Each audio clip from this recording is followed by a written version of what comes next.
ये कहानी है महाशय धर्मपाल गुलाटी जी की, जो कभी अपने जीवन निर्वाह के लिए तांगा चलाते थे और आज मसाला किंग यानी मसालों के बादशाह के नाम से मशहूर हैं।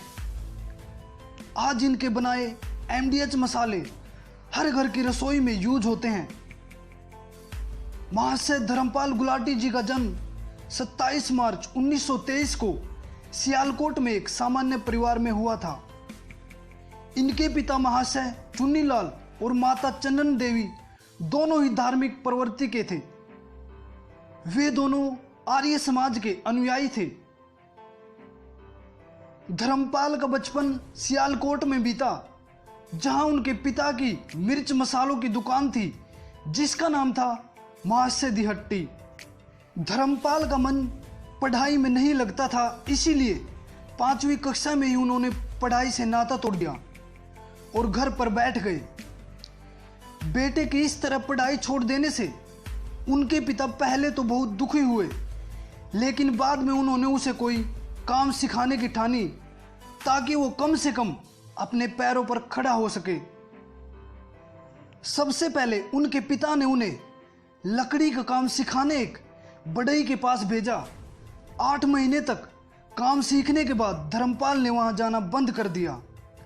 उनका मन उस काम में नहीं लगा।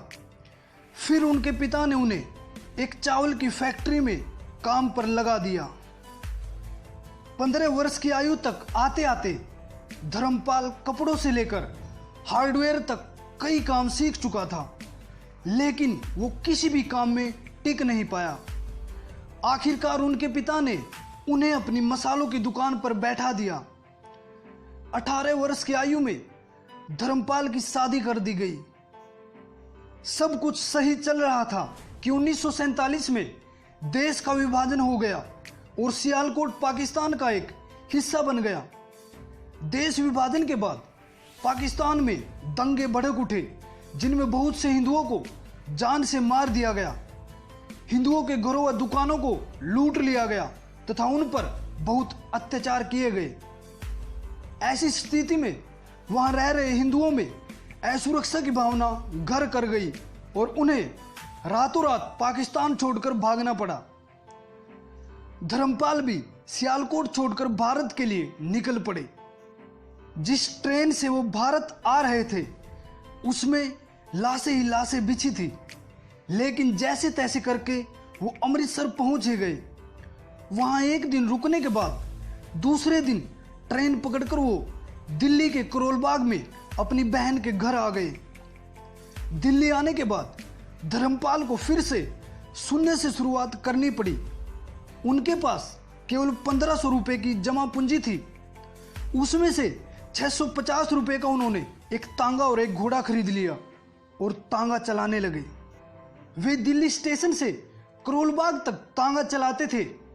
2 महीने तांगा चलाने के बाद उन्होंने तांगा बेच दिया और प्राप्त पैसों से करोल बाग में एक छोटी सी लकड़ी की दुकान बनवा ली। उसी दुकान में उन्होंने अपना मसालों का काम फिर से शुरू किया। अपनी इस दुकान का नाम उन्होंने महाशय दी हट्टी रखा। सियालकोट के प्रसिद्ध मसाला निर्माता पूरी लगन और मेहनत से उस छोटी सी दुकान में मसालों का काम करने लगा। उनके मसालों की क्वालिटी इतनी अच्छी थी कि लोगों का उन पर भरोसा बढ़ता गया। 1968 तक उन्होंने दिल्ली में अपनी मसालों की फैक्ट्री खोल ली। उसके बाद उनके मसाले पूरे भारत में और बाहर के देशों में एक्सपोर्ट होने लगे। आज उनकी महाशय दी हट्टी यानी एमडीएच एक बहुत बड़ा ब्रांड है। वे एमडीएच के प्रबंध निर्देशक तथा ब्रांड एम्बेसडर हैं। एमडीएच दुनिया के 100 से अधिक देशों में अपने 60 से अधिक प्रोडक्ट की सप्लाई करता है। उनके टॉप 3 प्रोडक्ट हैं देगी मिर्च, चाट मसाला और चना मसाला। एमडीएच कंपनी की साल 2020 की नेट इनकम 3103 करोड़ रुपए है। कभी तांगा चलाने वाला व्यक्ति आज अरबपति है। उन्होंने अपनी मेहनत, लगन तथा कार्य के प्रति समर्पण से आज ये मुकाम हासिल किया है। एक उद्योगपति होने के साथ साथ आज वो एक समाज सेवी भी हैं। उन्होंने समाज सेवा के उद्देश्य से कई अस्पतालों व स्कूलों का निर्माण करवाया है। महाशय धर्मपाल जी इन चंद लाइनों को अपने जीवन का फलसफा मानते हैं।